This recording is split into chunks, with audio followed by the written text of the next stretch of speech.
How did people with no computers, no steel, and no power tools build structures so beautiful and complex that they still leave us breathless? We walk through a thousand-year-old castle or a cathedral, and we feel it. A sense of wonder. A feeling that these builders knew something we've forgotten. They weren't just piling stones. They were using clever tricks. Engineering secrets passed down from master to apprentice. These weren't just about making things look good. These tricks were about survival, about reaching for the heavens, about defending a home. They solved real-world problems with genius and elegance. And the weirdest part, many of these medieval ideas are still baked into the way we build and think today. They are hidden in plain sight in our bridges, our stadiums, and even our homes. What did they know about acoustics that we are still trying to figure out? How did they manage to build walls of glass that could support a stone roof? And why were their staircases built to favor one kind of person over another? Let's look at some of these old tricks.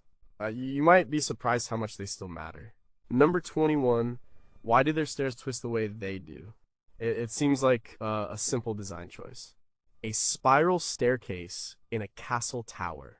It saves space, it looks cool, but it was a deadly serious piece of military technology. The trick is the direction of the spiral. In most medieval castles in Western Europe, the stairs spiral clockwise as you go up. This wasn't an accident. It was a deliberate defensive feature. Imagine you are an attacker fighting your way up the tower. You are most likely right-handed, like most people. You're holding your sword in your right hand. As you climb a clockwise spiral, your sword arm is jammed against the central pillar. You have a very limited range of motion to swing your weapon. Your body is exposed. Now, think about the defender. Who is above you on the stairs? He's also likely right-handed. But as he comes down to meet you, his sword arm is on the outside of the spiral. He has a wide, open area to swing his sword down with full force. The central pillar protects much of his body. He has every advantage. It turns a narrow staircase into a killing zone. This design feature is documented in military architecture treatises, like the ones that inform the castles of King Edward I in Wales. His master builder, James of St. George, was a genius of military design. His castles like Conwy and Caernarfon, built in the late 13th century, are full of these clever, subtle defensive features. The clockwise staircase was standard issue. There's even evidence that some castles had sections of stairs that twisted the other way, counterclockwise. Why? One theory, proposed by historian and archaeologist Charles Oman, is that these were in castles held by clans or families known for being left-handed. For example, the Kerr family in Scotland was famously left-handed. Ferniehirst Castle, a Kerr stronghold, features a counterclockwise staircase. It's a design tailored to the user, giving the left-handed defender the same advantage a right-handed defender would have in a normal castle. This trick is a perfect example of medieval thinking. It's practical. It's based on human anatomy and the realities of combat. And it's so subtle that you could walk up and down one a dozen times and never realize you're on a battlefield designed to kill you. It's a reminder that every detail in these buildings had a purpose. Nothing was wasted. But does this simple design feature really offer a significant combat advantage, or is it a romantic myth that historians have overemphasized? How many battles were actually won or lost on a staircase? And if it was so effective, why did some very important castles get built without it, or with stairs that spiral the wrong way? Number 20, how did they make water a weapon? Everyone knows what a moat is. It's a ditch full of water around a castle. Simple. But the medieval moat was far more than just a wet ditch. It was a sophisticated piece of defensive engineering, a psychological weapon, and a vital part of the castle's ecosystem. The most obvious purpose was to stop attackers from reaching the walls. You can't just run up to a wall and put a ladder against it if there's 30 feet of water in the way. It also stopped siege towers. These massive wooden structures rolled up to the walls to let attackers storm the battlements were the tanks of the medieval world. But they couldn't cross a wide, deep moat. Their weight would cause them to sink into the soft ground at the water's edge. Kenilworth Castle in England, expanded by King John in the early 13th century, had one of the most impressive water defense systems in Europe. Its massive moat, or Great Mere, was more like a lake, flooding hundreds of acres. It made a direct assault on the main castle almost impossible, but the water did more. It was a weapon against another medieval tactic mining. Attackers would dig tunnels called mines under the castle walls. They would prop up the tunnel with wooden beams. Once they were under the wall, they would set the beams on fire. The tunnel would collapse, and the section of wall above it would collapse too, creating a breach. A wet moat made this nearly impossible. Any tunnel dug towards the castle would quickly flood, drowning the miners and ending the threat. The French knight and writer Jean Froissart described this exact problem during sieges in the Hundred Years' War. The moat was also a status symbol. A huge, elaborate water defense showed off the lord's wealth and power. It said, "I am so important I can afford to move this much earth and control this much water." And it was part of the castle's economy. Moats were often stocked with fish like carp and pike, providing a secure source of food, especially during a long siege. They also served as the castle's sewer. Not pleasant, but very practical. So the moat wasn't just a barrier. It was a multi-tool. It was an anti-tank ditch, an anti-mining countermeasure, a food source, a sewer, and a billboard for the Lord's power. It shows how medieval builders thought in systems, not just isolated features. But how do they manage the water levels so precisely without modern pumps and dams? What secret knowledge of hydrology did they possess to create massive, stable lakes? And were the diseases that must have bred in these moats, which were often open sewers, sometimes a greater threat to the defenders than the enemy at the gate? Number 19, what were gargoyles really for? We see them as monstrous, demonic, or sometimes funny stone creatures clinging to the sides of old cathedrals. Gargoyles. They seem like pure decoration, a touch of gothic horror, but their primary job was completely practical. They were high-tech drainage spouts. A huge stone building like a cathedral has a massive roof. When it rains, that roof collects a ton of water. If that water just runs down the stone walls, it will erode the mortar between the stones over the centuries. Water is the great enemy of stone buildings. It seeps into cracks, freezes, expands, and slowly pushes the building apart. The builders needed to get the water off the roof and away from the walls. Enter the gargoyle. It's essentially a pipe. A channel was carved from the roofline through a block of stone. The builders then carved that block of stone into a creature. The water flows through the channel and shoots out of the creature's mouth, well clear of the wall below. The word gargoyle comes from the French word gargouille, which means throat, and it likely mimics the gurgling sound of water passing through it. The famous gargoyles of Notre Dame Cathedral in Paris are a great example. While many of the most famous ones, the chimeras that sit on the balustrade, are actually 19th century additions from the restorer Eugene Viollet-le-Duc, the functional waterspout gargoyles are medieval. They are elongated, almost like cannons, to project the water as far as possible from the building's foundation. But why make them so grotesque? Why not just a simple stone pipe? This is where function meets belief. The medieval world was deeply superstitious. One theory is that these demonic-looking creatures were meant to scare away evil spirits, protecting the sacred space of the church within. They were a kind of spiritual security system. Another idea, supported by architectural historian Janetta Rebold-Benton in her book Holy Terrors, is that they were a form of visual storytelling for a largely illiterate population. They represented the demons and evils of the world, which were being cast out from the house of God, just as the water was being cast out. They could also be a form of social commentary or even a joke by the stone carvers. Some gargoyles depict monks pulling faces or known local figures in unflattering poses. It was a rare chance for the anonymous craftsman to leave his mark, to have a bit of creative freedom on an otherwise sacred project. So this one trick, the gargoyle, serves 4 purposes at once. It's a drain pipe, a spiritual protector, a public lesson, and a piece of folk art. But what unspoken rules governed what a stonemason could or could not carve? Were there designs that were forbidden? How did they ensure the internal water channel was perfectly angled and smooth, a feat of precision carving we'd struggle with today? And are there hidden meanings in the specific creatures they chose to carve that we have now completely lost? Number 18, how do you hide in plain sight? Castles are full of stories about secret passages, hidden doors behind bookcases, tunnels leading out to the woods. And many of them are true. Secret passages were a vital part of castle design, used for escape, for surprise attacks, and for everyday convenience. They weren't always as dramatic as in the movies. Sometimes a secret passage was just a small door in the back of a great hall that allowed servants to move around without disturbing the Lord and his guests. This was a matter of social order and efficiency. The servants' passages in places like Haddon Hall in England, a beautifully preserved medieval manor house, show this system at work. They are a hidden network that kept the house running smoothly. But the military uses were deadly serious. An escape tunnel, known as a postern gate, was a common feature. This was a small hidden door, often halfway down a cliff or hidden in a remote part of the outer wall. It allowed messengers to slip out during a siege, or for the lord and his family to escape if the castle was about to fall. The Crusader castle of Krak des Chevaliers in Syria, a masterpiece of 12th and 13th century military architecture, had multiple postern gates as part of its layered defense. Secret passages were also used for offense. A hidden tunnel could lead from the inside of the castle to a spot just outside the main gate. During a siege, a small group of soldiers could sneak out through the passage, attack the siege engines or the enemy commanders from the rear, and then slip back inside before the enemy could react. This was a huge psychological blow.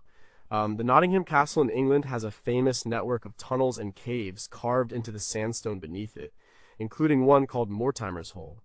According to the story, in 1330, the young King Edward III used this secret tunnel to enter the castle and capture Roger Mortimer, his mother's lover and the effective ruler of England, in a successful coup. These passages were feats of engineering. Digging a stable tunnel through earth and rock with medieval tools was slow, dangerous work. The builders had to understand geology and ventilation. They had to be concealed perfectly. The entrances were often hidden in fireplaces, in the back of closets, or under floorboards with complex opening mechanisms. Finding them required knowing exactly where to push or pull. So a castle wasn't just the solid fortress you see. It was a porous, layered structure full of hidden pathways. It was a building that could keep secrets. But how many more secret passages exist in castles that we've simply never found? Are there escape routes from famous sieges that are still sealed, waiting to be discovered? And did the builders create secret marks or codes on the walls to map these passages, a language of stone that we can no longer read? Number 17 was the oubliette, a real thing. The word itself sends a chill down your spine. Oubliette, from the French word oublier, which means to forget. It's a special kind of dungeon, a pit, sometimes bottle-shaped with an opening only at the top. The prisoner was dropped in and simply forgotten. It's a symbol of medieval cruelty. Famous castles like Leap Castle in Ireland and Chillon Castle in Switzerland are said to have them.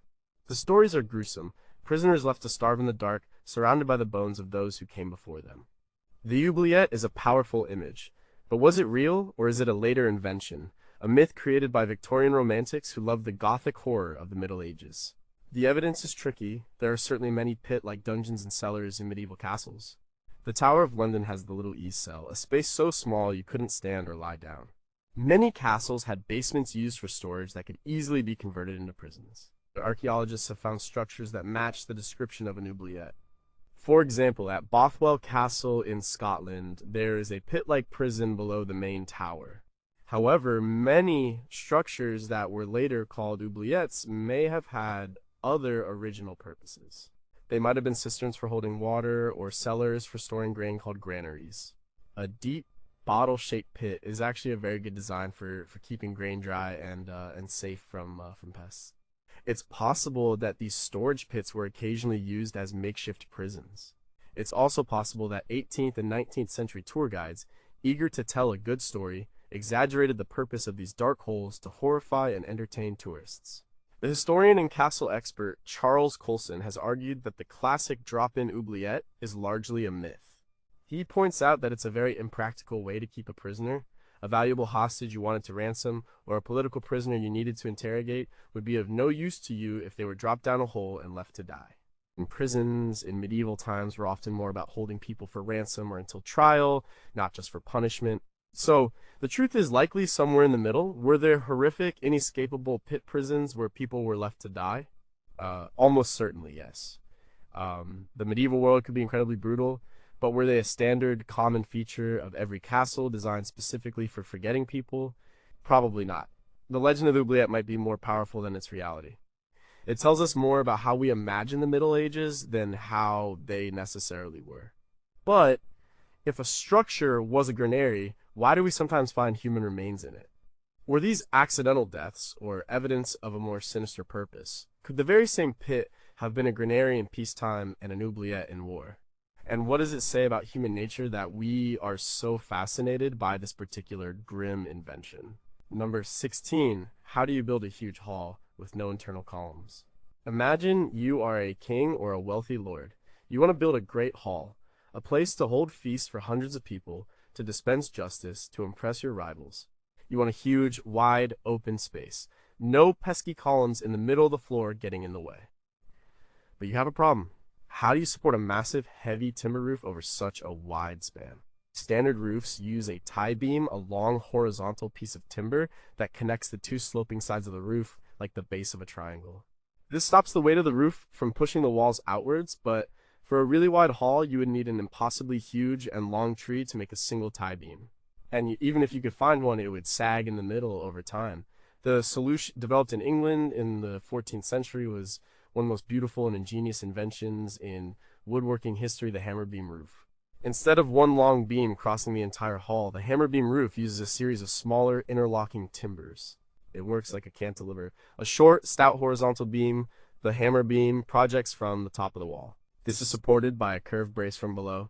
On top of the hammer beam sits a vertical post, the hammer post, which helps support the main roof rafters above. The whole structure works in stages, transferring the roof's weight and outward thrust down into the thick stone walls. The result is breathtaking. It opens up the entire space, creating a vast, soaring interior that feels light and airy, even though it's holding up tons of wood and slate. The most famous example is the roof of Westminster Hall in London. Built between 1393 and 1401 for King Richard II, its hammer beam roof spans a staggering 68 feet. It was the largest clear-span roof in Europe for centuries. The master carpenter who designed it, Hugh Herland, created a masterpiece of engineering that looks like a forest of angels' wings. This wasn't just about showing off. The technology allowed for the creation of new kinds of public and civic spaces. The great halls of universities, guild halls for merchants, and royal palaces could now be built on a grander scale than ever before. It was a technology that shaped not just buildings, but society itself. You know, the hammer beam roof is a testament to the sophisticated understanding of structural forces that medieval carpenters or master wrights possessed. They didn't have computer models or stress analysis software. They had experience, tradition, and an intuitive, hands-on understanding of how wood behaves under load. It was knowledge passed down through generations, a physical intelligence that is hard to comprehend today. But how did they make the complex joints with such precision using only hand tools? Were their designs based on some lost system of geometry and proportion? And how did they lift those massive multi-ton timber assemblies into place, 50 or 60 feet in the air, without cranes? Number 15, why are old European houses so crooked? Walk down a medieval street in a city like York in England or Colmar in France. You'll see houses that lean and sag. The walls bulge. The upper floors jut out over the street. It looks charming and chaotic, but this crooked look comes from a very clever and practical building method, half timbering. Instead of building solid walls of stone or brick, which was expensive and required deep foundations, medieval builders created a timber frame.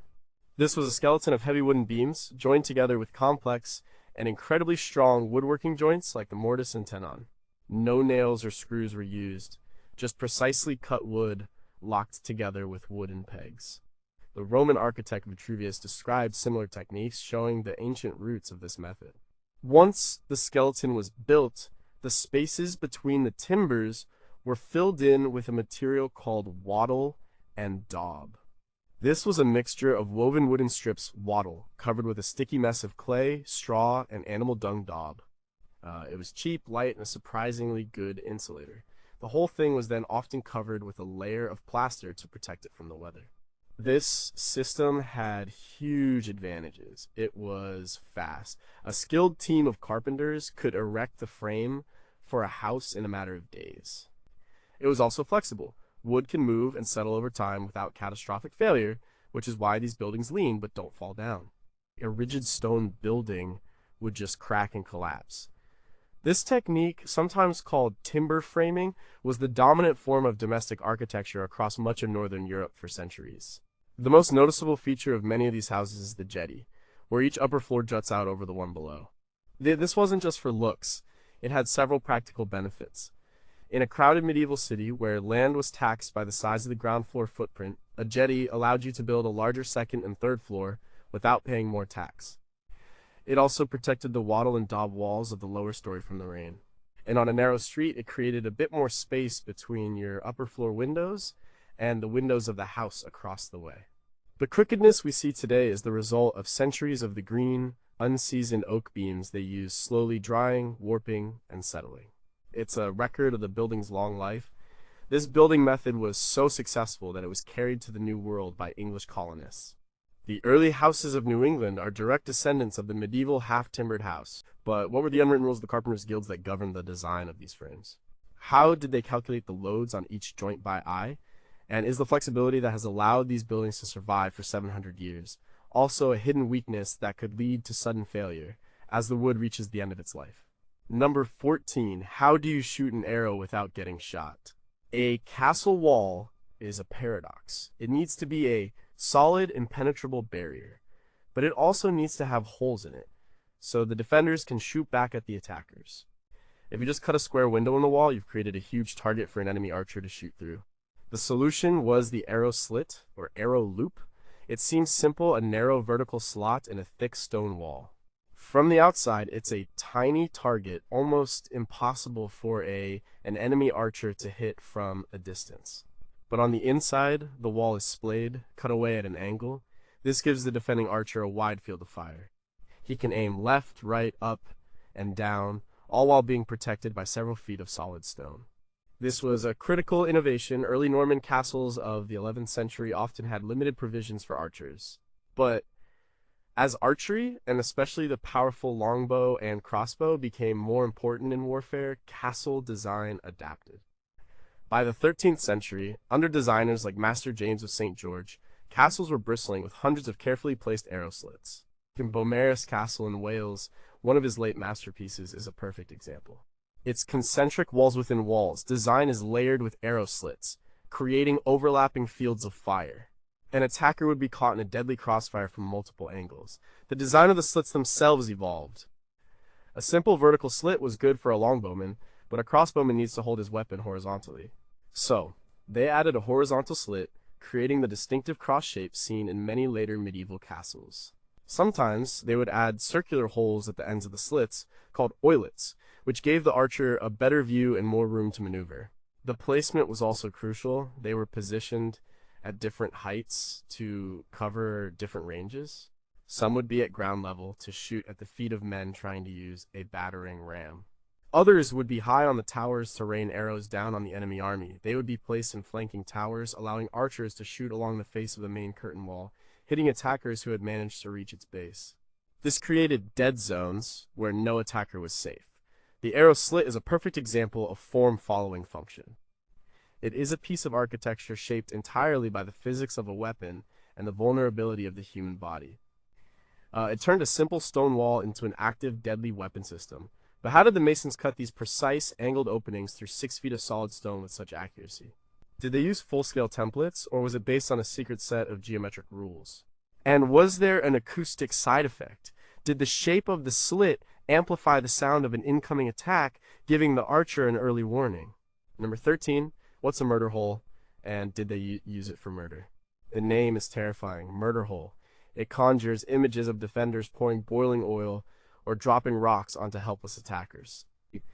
And that's exactly what they were for. These holes, properly called machicolations, were a key feature of late medieval castle defense. The problem they solved was a major weakness in early castle design. If attackers managed to get to the base of the wall, the defenders on the battlements above couldn't shoot arrows straight down at them. There was a blind spot. Attackers could stand at the foot of the wall, safe from missile fire, and go to work with battering rams or try to set fires against the wooden gate.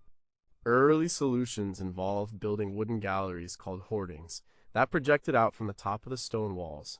These had holes in their floors through which defenders could drop things, but hoardings were made of wood. They were vulnerable to fire and could be destroyed by siege engines. The great innovation, likely brought back from the Middle East by Crusaders in the 12th century, was to build that projecting gallery in stone. This is what a line of machicolations is, a stone parapet built out from the wall on stone brackets with holes in the floor. Now, the defenders had a permanent fireproof platform from which they could command the base of the wall. They could drop rocks, pour boiling water oil was very expensive and rarely used, or shoot arrows and bolts straight down. The main gate, always a weak point, was usually protected by a heavily match-plated gatehouse. The gatehouse of Harlech Castle in Wales is a formidable example, designed to be a fortress in its own right. The term murder hole is more specifically used for similar openings in the ceiling of a gatehouse passage. If attackers breached the first portcullis or gate, they would find themselves in a stone tunnel. Above them, in the ceiling, would be murder holes. The defenders in the room above could then rain down all sorts of unpleasant things on the trapped attackers, while other defenders fired at them from arrow slits in the side walls of the passage. It turned the entrance into a death trap. This trick completely changed the dynamic of the siege. It eliminated the blind spot and made a close assault on the walls or the gate a suicidal proposition. The distinctive look of late medieval castles, with their overhanging, tooth-like battlements, is a direct result of this brutally effective defensive trick.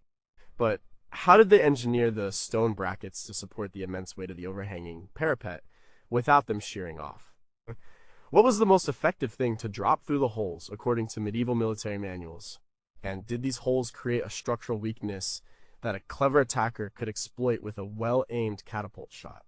Number 12, why build a castle inside another castle? You know, imagine you've just fought your way across a moat, broken through the main gate, and stormed the outer wall of a castle. You and your fellow soldiers pour into the courtyard victorious, but then you look up. And you realize you're not inside the castle, you're trapped in an open killing field surrounded by another, even taller, stronger wall, lined with archers. You've just broken into the lobby of a fortress. This is the logic of the concentric castle. The concentric castle, which is essentially a castle wrapped inside another castle, was the peak of medieval military architecture. It was a defense in-depth system that was almost impossible to defeat. The idea was perfected in the late 13th century by Master James of St. George for Edward III's campaign in Wales. Castles like Beaumaris and Caerphilly are the textbook examples. Here's how it works. You have an outer curtain wall, which is relatively low. It has its own towers and gatehouse. Inside, this is an open area, the outer ward. And inside that is the main castle, the inner ward, with much higher and stronger walls and towers. This design created multiple layers of problems for an attacker. First, they had to breach the outer wall. If they did, they were now stuck in the outer ward. The low height of the outer wall meant that archers on the high inner wall could shoot right over it, down onto the attackers trapped between the walls. The towers of the inner and outer walls were offset, so there was no place to hide from the constant missile fire. Every inch of the ground was a kill zone. Even the gatehouses were designed to trap people. The gatehouse of the outer wall was not directly aligned with the gatehouse of the inner wall. An attacker who broke through the first gate would have to turn, exposing their flank to attack the second gate, all while being peppered with arrows from the towers above. This design, often called an indirect entrance, is a key feature of Crusader castles like Croix des Chevaliers, which heavily influenced European castle design. The concentric castle was incredibly expensive to build. It required twice the amount of stone and labor. But it was a dominant technology. A well-garrisoned concentric castle was practically impregnable to the siege technology of the day.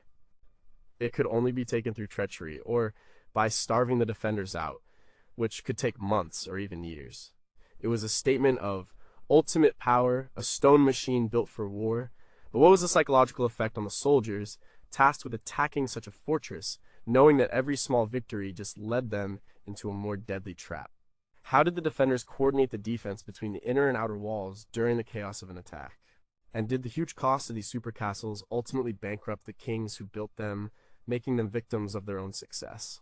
Number 11. What makes a wall of glass possible? Walk into a great Gothic cathedral. Your first impression is of light and height. The walls seem to have disappeared, replaced by vast expanses of glowing stained glass. It feels weightless, miraculous. How can a building made of stone, with a heavy stone roof, have walls that are mostly glass? The answer is a trio of related tricks: the pointed arch, the ribbed vault, and the flying buttress. First, the pointed arch. Romanesque churches, which came before the Gothic, used the round Roman arch. A round arch directs the weight of the structure above it both downwards and outwards. This outward push, called thrust, wants to spread the walls apart. To counter this, the walls had to be incredibly thick and solid, with very few small windows. The result was buildings that were dark, heavy, and felt grounded. The pointed arch, which may have been inspired by Islamic architecture seen during the Crusades, changed everything.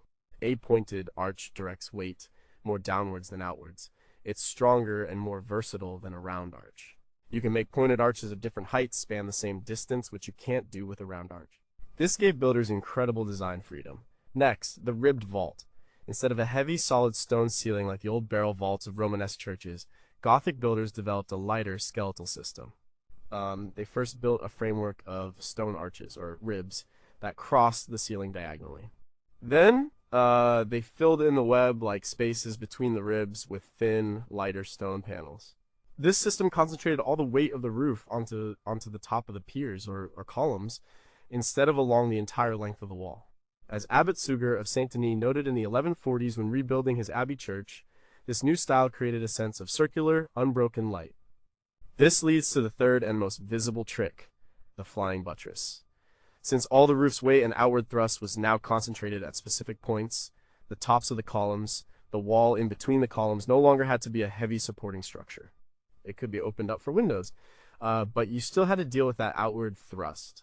The solution was to build a separate pier on the outside of the building and connect it to the top of the main wall with a stone arch or a flyer. This flying buttress caught the outward push from the roof vault and safely channeled it down to the ground. This system of three interconnected innovations is the genius of Gothic architecture. The ribbed vault collects the weight, the pointed arch channels it, and the flying buttress supports it from the outside. Together, they liberated the wall from its load-bearing duties. The wall could now be a thin skin of stone and a vast canvas for the art of stained glass, flooding the interior with what medieval theologians called divine light. But did the master masons who designed these cathedrals fully understand the physics in a mathematical sense, or was their knowledge purely intuitive and based on generations of trial and error? How did they quarry, transport, and lift hundreds of thousands of tons of stone with such precision? And are there subtle structural flaws in these complex systems that are only now, after 800 years, beginning to reveal themselves? Number 10. How did they tell stories to people who couldn't read? In a world where most people were illiterate, how did the church teach the complex stories of the Bible? How did it convey its moral lessons and its vision of heaven and hell? It used the building itself. A medieval cathedral was a book written in stone and glass. One of the key storytelling devices was stained glass. The huge windows of a Gothic cathedral were not just for letting in light. They were vibrant, luminous comic books. Each window would depict a series of scenes from the Bible or the life of a saint. A person could read the story of Adam and Eve, the Nativity, or the Crucifixion by looking at the panels in sequence. The famous blue glass of Chartres Cathedral in France, created in the 12th and 13th centuries, is a stunning example. The windows tell hundreds of stories, and their intense color was designed to create a transcendent heavenly atmosphere inside the church. Research by art historian Michael Camille suggests that the visual language was highly sophisticated, using color and composition to convey complex theological ideas. Another tool was sculpture, especially on the main entrance, or portal.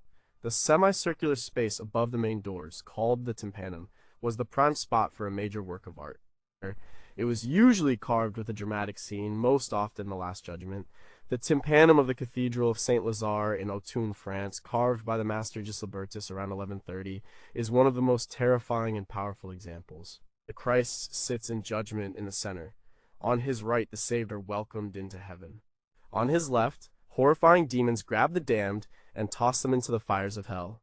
As you walked into the church, you passed directly under this sculpture. It was a stark and unforgettable reminder of the stakes of a moral life. The cathedral was also a map of the cosmos. The floor plan was often a crucifix. The main altar was at the east end, towards Jerusalem and the rising sun, symbolizing resurrection. The main entrance was at the west end, associated with darkness and the Last Judgment. Walking from the west entrance to the east altar was a symbolic journey from sin to salvation. Even the labyrinth floors, like the famous one at Chartres, were part of this. Walking the winding path of the labyrinth on your knees was a form of pilgrimage, a substitute for the long and dangerous journey to the Holy Land. It was a physical, meditative experience of the difficult path of a Christian life. Through glass, stone, and layout, the cathedral became a powerful teaching machine. It surrounded the visitor with stories and symbols, creating an immersive experience that taught the faith, inspired awe, and warned of the consequences of sin. But did the common person understand all the complex symbolism, or did they just see a collection of impressive pictures? Who decided which stories got told in the most prominent locations, and was this a form of political or theological propaganda? And are there layers of meaning in these images, perhaps from pre-Christian traditions that the church incorporated and that we have since forgotten? Number 9. What's so special about a rose window? In the center of the great western facade of a Gothic cathedral, and at the ends of the transepts, you will often find a huge circular window filled with intricate stone tracery and stained glass. This is the rose window. It is one of the most iconic and beautiful features of Gothic architecture. But it's also a masterpiece of engineering, geometry, and symbolism. Structurally, a rose window is a huge risk. You are essentially cutting a massive hole in a key part of the wall, the part that has to support the weight of the towers and the gable end of the roof. To make this possible, the masons had to become masters of stone tracery. The delicate-looking stone spokes and patterns are not just decoration. They're a structural web that distributes the load around the opening and provides the framework to hold the hundreds of individual pieces of glass. The evolution of tracery, from early plate tracery where it looks like shapes were punched through a solid stone slab to the later, more skeletal bar tracery, was a key technological leap. Bar tracery, developed around 1220 at Reims Cathedral, allowed for much larger and more complex windows. Geometrically, the rose window is a celebration of order and divine reason. It is based on the perfection of the circle and the division of that circle into symbolic numbers 8, representing baptism, 12, representing the apostles and the tribes of Israel. The creation of the design was a complex exercise in applied geometry using only a compass and a straight edge. The work of scholars like Otto von Simpson, in his book The Gothic Cathedral, argues that these geometric principles were seen as a reflection of the divine order of the universe. The window was a diagram of God's perfect creation. Symbolically, the rose window is rich with meaning. The rose itself was a symbol of the Virgin Mary, the rose without thorns. So a rose window on a cathedral dedicated to Our Lady. Notre Dame is a direct tribute to her. It is also often a representation of the Last Judgment or a cosmic map, with Christ or Mary at the center and the apostles, prophets, and saints radiating outwards like the petals of a flower. When the sun shines through it, it projects a kaleidoscope of colored light into the cathedral, an experience that medieval people would have seen as a direct manifestation of the divine. The great rose windows, like the North Rose at Chartres, which is over 40 feet in diameter, were incredible feats of collaboration. They required a master mason to design the tracery, a master glazier to design the glass, and teams of skilled craftsmen to cut the stone and the glass and assemble the whole thing high on the wall. It was the medieval equivalent of a moon mission, pushing the limits of their technology and artistry. But how did they draft such complex geometric designs at full scale? We have some evidence of tracing floors where they would draw out the plans, but the methods are not fully understood. What secret optical tricks did the glaziers use to make the colors so vibrant and alive?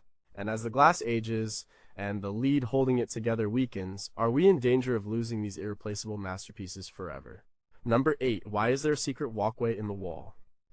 If you look at the interior of a large Gothic church, you'll see it is usually divided into 3 horizontal levels. At the bottom is the main arcade of columns and arches. At the very top is the clerestory, the row of windows that lets in the most light. But in between those two, there is often a middle level, a shallow arched gallery running the length of the church. This is the triforium. At first glance, it seems purely decorative. It breaks up the large, flat expanse of wall between the arcade and the clerestory. It adds a sense of rhythm and complexity to the design, but the triforium had a very important hidden practical purpose.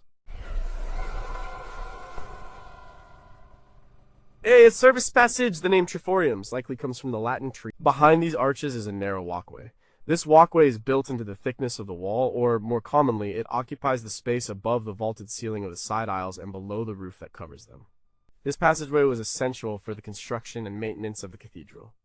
It allowed the builders to move around the building at an intermediate height, to inspect the masonry, and to set up scaffolding for working on the upper levels, including the high vault and the clerestory windows. After the building was complete, it gave maintenance workers access to the upper windows for cleaning and repair, and to the roof timbers for inspection, without having to erect massive scaffolding from the floor, which would disrupt services.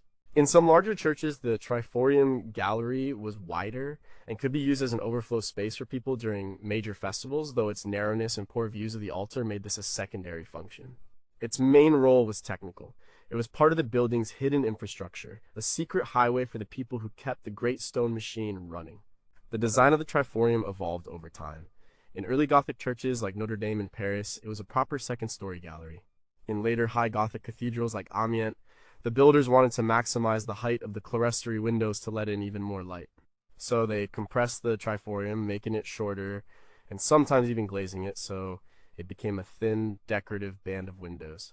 This shows the constant push and pull in Gothic design between structural necessity, practical function, and the aesthetic desire for more and more light. So the next time you're in a cathedral, look for that middle level. It's not just a pattern on the wall. It's a clue to how the building was made and how it was maintained. It's a trick that hides a practical solution in plain sight. But were these passages also used for other unrecorded purposes, like for security or for hiding people? What acoustic effect does this hollow band in the middle of the wall have on the sound of the choir and the organ? And did different guilds of masons have their own signature triforium designs, a kind of hidden brand identity we can still detect today? Number 7, how did they light a building before electricity? Long before the invention of the light bulb, how did you illuminate the vast interior of a cathedral or a great hall? You could use thousands of candles or torches, but that was expensive, smoky, and a huge fire risk. The real architectural challenge was to design the building to be its own light source. The medieval solution was the clerestory. The word comes from clerestory, meaning the upper level of the church, the one that is clear of the roofs of the side aisles and can therefore have windows. In a typical basilica or cathedral plan, you have a tall central nave flanked by lower side aisles. The clerestory is the row of windows cut into the upper part of the nave walls. This wasn't a medieval invention. The ancient Romans used it in their basilicas, which were law courts, not churches. But Gothic architects took the clerestory and turned it into the defining feature of their buildings. Their goal, driven by the theology of light championed by figures like Abbot Suger, was to fill the church with as much light as possible. The structural system of pointed arches, ribbed vaults, and flying buttresses was all in service of this goal. By taking the weight of the roof off the walls, they were free to make the clerestory windows bigger and bigger. In early Gothic churches, the clerestory windows are significant, but there is still a lot of solid wall space. By the time of the High Gothic, in cathedrals like Chartres or Amiens built in the early 13th century, the clerestory has expanded to fill almost the entire upper level. The wall has become a skeleton of stone piers holding up enormous sheets of glass. This had a profound effect on the interior. The light from the clerestory floods the upper reaches of the high vault, making it seem to dematerialize. It illuminates the central space of the church where the most important ceremonies took place. It created a dynamic, changing environment as the light moved across the interior throughout the day.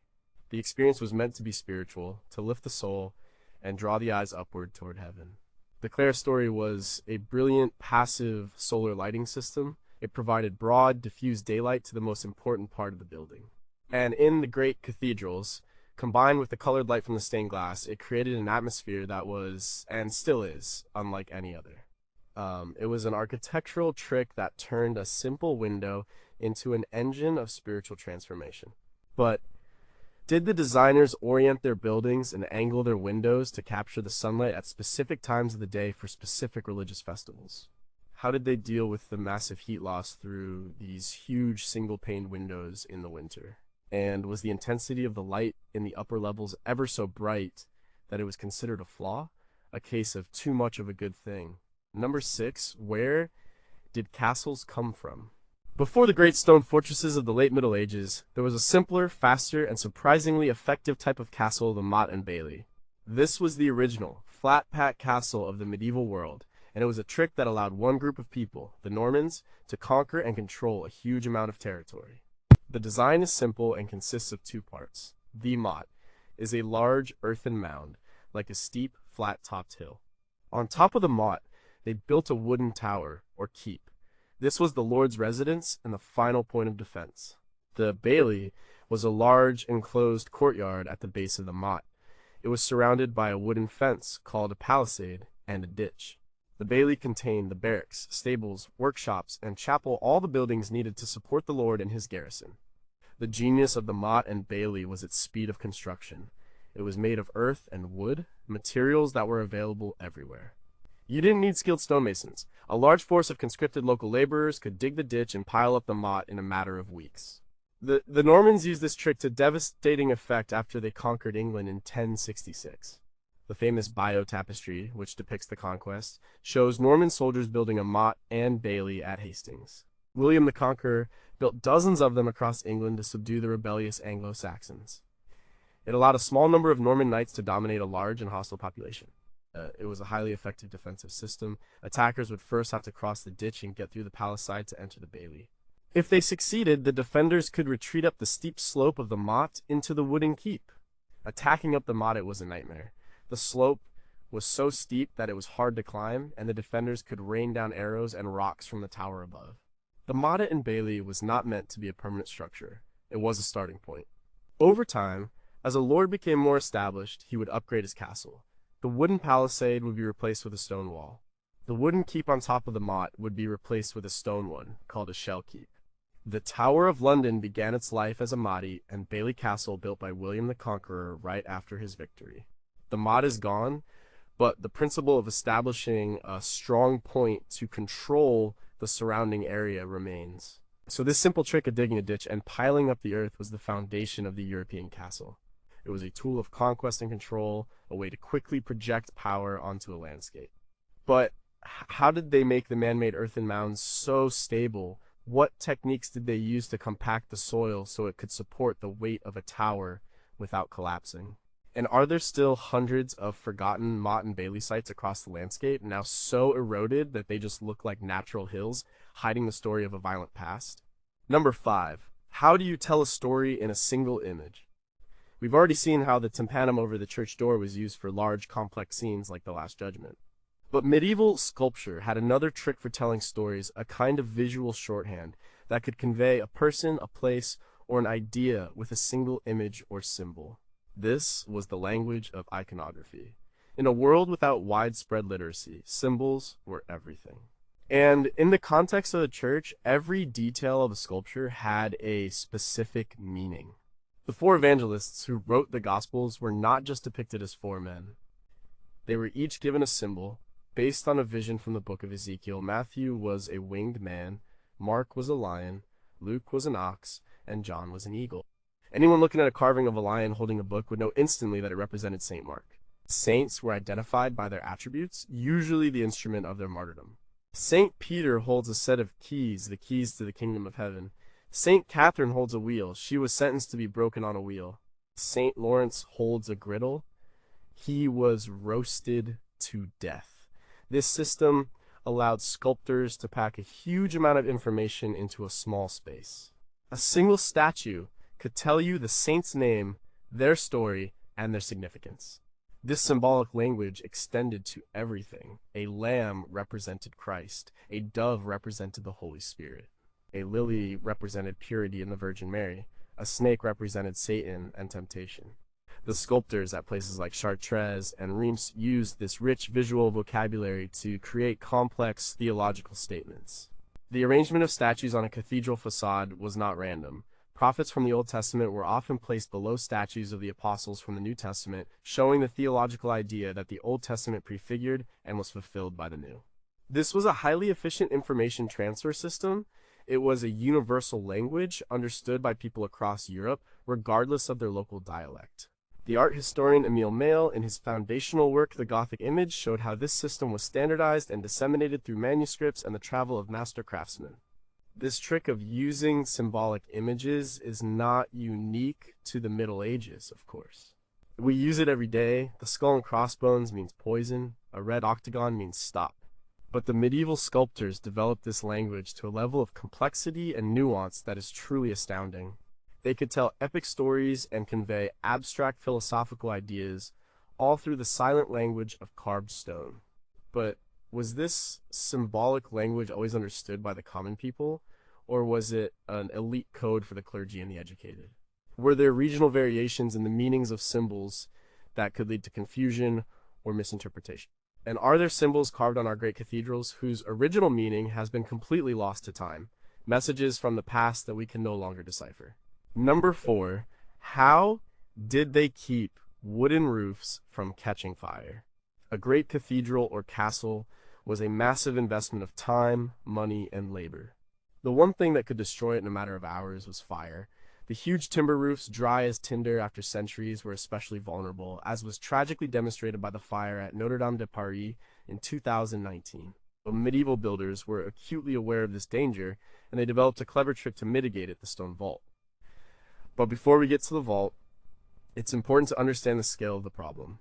The roof of a large church was a forest of timber, a complex web of massive beams called a chestnut forest in the case of Notre Dame. This structure was needed to support the outer covering of lead or slate tiles. If a fire started in this timberwork, perhaps from a lightning strike or a stray spark from a workman's torch, it would spread with terrifying speed. The heat would become so intense that it could cause the stone of the walls and columns to crack and explode. The primary defense against this was the vaulted stone ceiling that stretched across the interior of the church below the timber roof. This ribbed vault was not just a structural element to hold the roof up, it was also a massive fireproof barrier. It was a stone fire blanket. The effectiveness of this system was proven time and time again.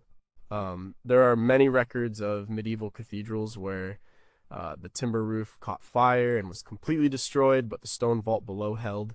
It contained the fire, preventing it from spreading to the interior of the church. The main space of the church, with all its precious relics, tapestries, and altars, would be saved. The heat might cause some damage to the upper surface of the vault, but the main structure would survive. The builders could then simply clear away the debris and build a new timber roof on top of the existing intact vault. The fire at Canterbury Cathedral in 1174, described in detail by the monk Gervas, is a perfect example. The roof burned, but the choir below was largely protected until the vault itself began to fail from the intense heat. The rebuilding of Canterbury after that fire was a key moment in the development of Gothic architecture in England. So the stone vault was a 2-for-1 trick. Its primary purpose was structural, to span a wide space and channel the weight of the roof. But its secondary purpose was just as critical to act as a permanent, built-in fire suppression system. This dual function is a hallmark of the efficiency and genius of medieval design. But did they have other, now lost methods for fireproofing the massive timbers themselves? What kind of firefighting equipment, if any, did they have on hand in these massive, hard-to-reach roof spaces? And was the choice of stone for the vaults, some types of stone resist heat better than others, a deliberate part of their fire protection strategy? Number 3, how did they build so high? The builders of the Gothic cathedrals were obsessed with height. They were in a race to the heavens, each new cathedral trying to be taller and more daring than the last. Amiens Cathedral's nave is 139 feet high. Beauvais Cathedral aimed even higher, reaching an incredible 157 feet before a partial collapse in 1284 halted the project. How did they achieve these incredible heights using only stone, wood, and human muscle? Part of the answer lies in the structural innovations we've already seen, like the pointed arch and the flying buttress, which allowed for thinner, taller walls. But the real trick was in the machinery they used to lift the materials. They had developed sophisticated cranes and lifting devices powered by human beings. The most important of these was the great wheel crane, or squirrel cage crane. This was a large wooden wheel, sometimes 15 feet or more in diameter, with a horizontal axle. A rope was wound around the axle. The end of the rope went up through a system of pulleys on a jib arm and then down to the stone block that needed to be lifted. To power the crane, 1 or 2 men would walk inside the wheel, like hamsters in a cage. Their body weight turning the large wheel generated immense lifting power at the axle. It was a simple, powerful, human-powered engine. Archaeological evidence and medieval illustrations like those in the Bible of Makijovsky show these cranes in action. Some were even left in the roof spaces of cathedrals after construction was finished, and they can still be seen today, for example, at Salisbury Cathedral in England. They also used complex scaffolding, but instead of building a dense forest of scaffolding from the ground up, as we might do today, they often used a putlog scaffolding system. They would leave small square holes in the masonry walls as they built them. Horizontal wooden poles, the putlogs, were inserted into these holes to support the scaffolding platforms. This was much more efficient in terms of timber. When the building was finished, the holes could be filled in, though on many castles and churches you can still see the rows of putlog holes. The whole process was a masterpiece of project management. A master mason would oversee the entire operation. He was the architect, the engineer, and the construction manager all in one. He would direct the quarrying of the stone, the carpenters building the cranes and scaffolding, and the masons on the wall. It was a massive coordinated effort that could take a century or more to complete. The research of Jean Gimple, in his book, The Cathedral Builders, highlights the incredible organization and logistical skill that these projects required. So the trick to building high was not one secret, but a combination of structural design, clever machinery, and brilliant logistics. It was a system that allowed them to turn human labor into architectural miracles. But how did they communicate complex instructions from the ground to the workers hundreds of feet in the air in the noise and chaos of a construction site? Or what kind of safety measures, if any, did they have for the men walking in the great wheels or working on the high scaffolding? And what was the precise mathematical or geometric system they used to ensure that walls going up hundreds of feet remained perfectly vertical and aligned? Number 2, how did they make the stones fit so perfectly? Look closely at the stonework of a medieval cathedral or a well-built castle. The joints between the massive blocks of stone are incredibly tight. There is often very little mortar visible. The stones seem to have been cut with laser-like precision. How did they achieve this level of accuracy with only hand tools? The trick was a combination of sophisticated geometry, specialized tools, and a process of shaping the stone on site. They did not cut every stone at the quarry to its final, exact dimensions. That would have been impossible. Instead, rough blocks of stone were brought to the building site. There, on the ground, the masons would shape each stone to fit its specific place in the wall. They used a set of tools that a modern stonemason would still recognize: hammers, mallets, and a wide variety of chisels. But their most important tools were for measurement and lay out the straightage, the square, and the compass. Using these simple tools, they could lay out complex shapes and angles with great precision. The master mason would create wooden templates for the most important and complex stones, like the ones that made up the ribs of a vault or the tracery of a window. These templates would be used to guide the stonecutters. The process of fitting one stone to another, a technique called jointing, was a high art. For a flat wall, they would first make sure the bed or bottom surface of the stone was perfectly flat. Then they would place it in the wall and carefully shape the next stone to fit snugly against it. For the complex, curved stones of an arch or a vault, the process was even more difficult. They had to cut multiple angled surfaces on each stone or voussoir so that they would all press together perfectly to form a stable arch. The mortar they used was also important. It was typically a lime mortar made from heated limestone. It was not as strong as modern Portland cement, but it had a crucial property. It was flexible. It could accommodate the small movements of the building without cracking, and it was breathable, meaning it allowed moisture to pass through it, which helped keep the stone walls dry and healthy. The incredible skill of the medieval stonemason was the result of a long and arduous apprenticeship system. A boy would start as a laborer, and over many years he would learn the craft from the masters in his guild. This knowledge was passed down directly from hand to hand, from generation to generation. It was a physical, tacit knowledge, a feel for the stone that cannot be taught from a book. The work of architectural historian Robert Mark, who used modern engineering techniques like photoelastic modeling to analyze Gothic structures, has shown that the final forms the masons created were structurally almost perfect. Their intuition and experience led them to incredibly efficient and stable designs. So the trick to the perfect fit was not a secret machine. It was the combination of simple geometric tools, high-quality hand tools, and above all, the immense skill and patience of the individual craftsman. But what system of marks and symbols did the masons carve into the stones to indicate where they should go? A kind of medieval assembly instruction? How did they manage to create such smooth, flat surfaces over large stones without modern polishing equipment? And is it possible that the mortar contained a secret ingredient, a recipe now lost, that gave it its incredible longevity? Number one, what is the secret that holds it all together? We have looked at arches, buttresses, vaults, and cranes. We have seen how each trick solved a specific problem. But the single most impressive and most important medieval architectural trick was not a physical object. It was a concept. It was the idea that a building is not a collection of individual parts, but a single, unified, dynamic system. A Gothic cathedral is the ultimate example of this. It is not a building with a roof. It is a structural skeleton where every part is working together, in tension and compression, to create a stable whole. The weight of the roof pushes down on the ribbed vaults. The vaults turn that downward force into an outward thrust. The flying buttresses catch that thrust and channel it to the ground. The massive piers on the ground push back up, and the whole system exists in a state of perfect, balanced equilibrium. If you were to remove one key element, a single buttress, or a key part of a vault, the entire system could fail.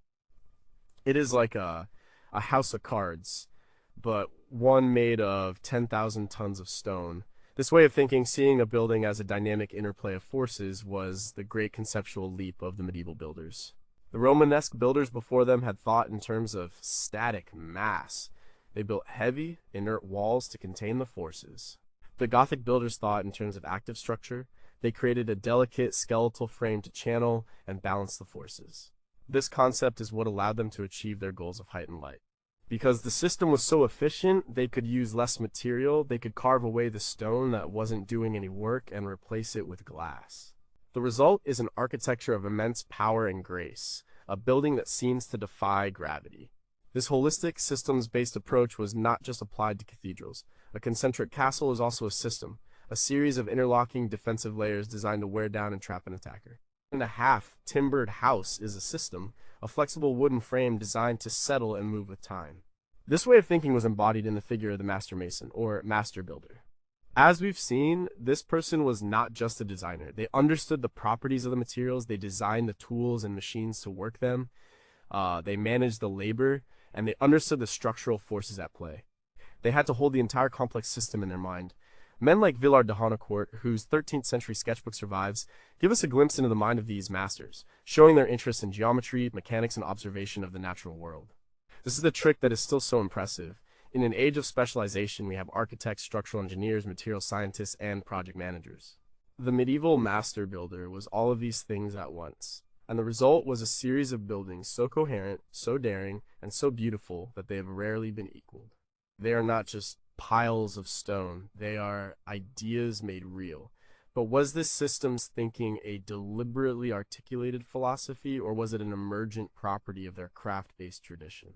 If we were to give the plans for a Gothic cathedral to a modern engineering firm, could they build it more efficiently, or would they find that the original design is already perfectly optimized?